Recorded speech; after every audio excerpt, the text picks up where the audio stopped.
নমস্কার, কেমন আছেন সবাই? আশা করি সবাই ভালো আছেন। আমার আরেকটা ভিডিওতে সবাইকে স্বাগত জানাই। যদি ভিডিওটা ভালো লাগে প্লিজ একটু লাইক, কমেন্ট, শেয়ার করবেন। তো চলুন আজকে নতুন একটা রেসিপি কাতলা মাছ আর ফুলকপি দিয়ে রেসিপিটা কিভাবে রান্না করব সেটাই আপনাদের সঙ্গে শেয়ার করব।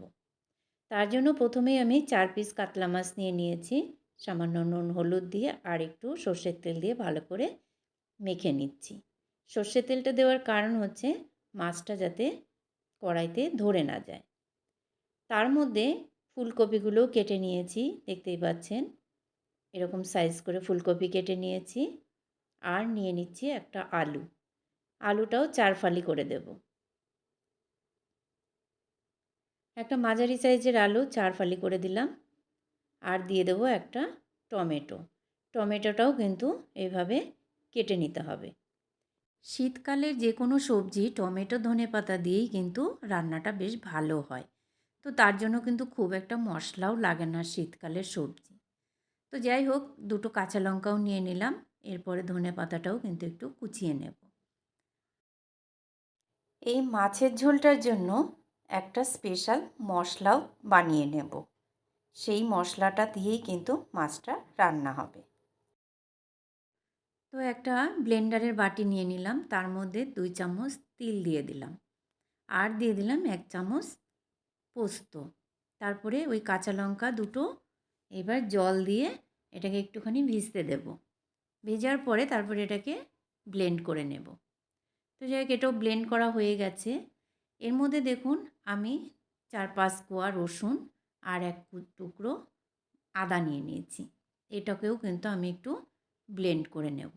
তো আদাটাকে একটু কেটে নিলে কি হয়, ব্লেন্ড করতে কিন্তু বেশ ভালো হয়। আদা রসুনটা আমি একটু কুচিয়ে নিলাম। এরপরে ব্লেন্ডারের বাটিতে এই আদা রসুনটা দিয়ে দেব। আর দিয়ে দেব 1 চামচ মৌরি। মৌরিটা একটু ভেজে নিয়েছি। তারপরে একটু জল দিয়ে এটাকেও একটু ভালো করে ব্লেন্ড করে নিলাম। তারপরে একটা পেঁয়াজ কুচিয়ে নিতে হচ্ছে। পেঁয়াজটাও একটা মাঝারি সাইজের একটা পেঁয়াজ এইভাবে কুচিয়ে নিলাম। সমস্ত সবজিগুলোই এইভাবে কেটে বেশ রেডি করে নিতে হবে। এবার রান্নাটা শুরু করব। তো প্রথমেই কড়াইতে সর্ষের তেল দিয়ে দিলাম। তারপরে একটা শুকনো লঙ্কা দিয়ে দিলাম। দেওয়ার পরেই মাছগুলো ভালো করে ভেজে তুলে নিতে হবে। শুকনো লঙ্কা দেওয়ার কারণ আমি অনেক ভিডিওতেই বলেছি যে শুকনো লঙ্কাটা দিলে মাছটা কড়াইতে ধরেও যায় না এবং তেলও ছিটকায় না।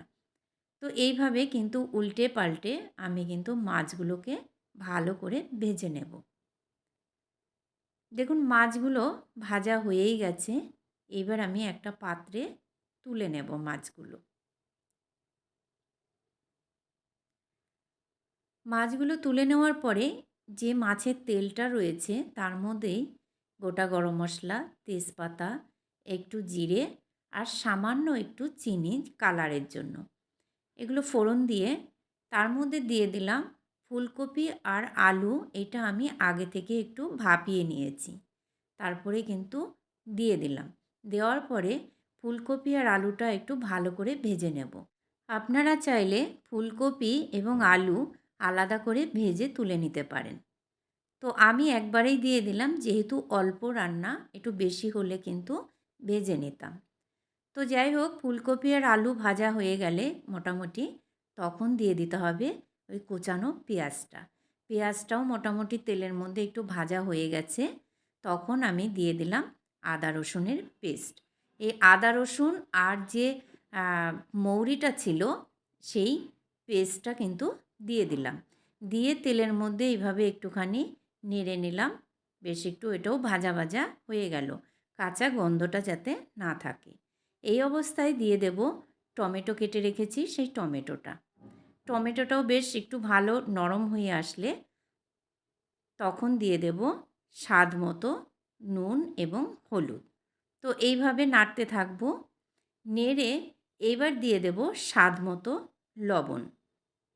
লবণটা আগে দিলে কি হতো, ফুলকপিটা কিন্তু ভেঙে যেত, যার জন্য কিন্তু লবণটা ভাজার পরে দিচ্ছি। তো এইভাবে নুন আর হলুদটা দিয়ে আবার আর একটু ভালো করে নেড়ে নিতে হবে। বেশ একটু ভালো মেশানো হয়ে গেলে তারপরে দিয়ে দেব একে একে সব মশলা। মশলার মধ্যে প্রথমেই দিয়ে দিলাম হাফ চামচ লাল লঙ্কার গুঁড়ো, হাফ চামচ জিরের গুঁড়ো, হাফ চামচ ধনে গুঁড়ো আর দিয়ে দিলাম 1 চামচ কাশ্মীরি লঙ্কার। তারপরে দিয়ে দিলাম একটুখানি গরম জল। আপনারা জানেন আমি প্রত্যেকটা ভিডিওতেই বলি, যেহেতু গুঁড়ো মশলা ইউজ করি সেই জন্য কিন্তু একটু গরম জল ব্যবহার করি। কারণ গরম জলটা দিলে গুঁড়ো মশলার যে দানা দানা ভাবটা কিন্তু কেটে যায়। তো যাই হোক, ভালো করে মিশিয়ে তারপরে দিয়ে দিলাম যে তিল এবং পোস্ত বাটাটা, কাঁচা লঙ্কা সমেত সেই বাটাটা কিন্তু দিয়ে দিলাম। এরপরে এটাকে ভালো করে কষিয়ে নিয়ে এবার একটু ঢেকে ঢেকে কষিয়ে নেব। একটু ঢেকে ঢেকে কষালে ফুলকপি এবং আলুগুলো ভালো সেদ্ধ হয়ে যাবে। সেই জন্যই কিন্তু একটু ঢেকে ঢেকেই কষিয়ে নেব। 1 মিনিট রেখেছিলাম। ঢাকনাটা খুলে এবার দেখুন মশলা থেকে কিন্তু তেল বেরিয়ে গেছে। এই অবস্থায় দিয়ে দেব গরম জল।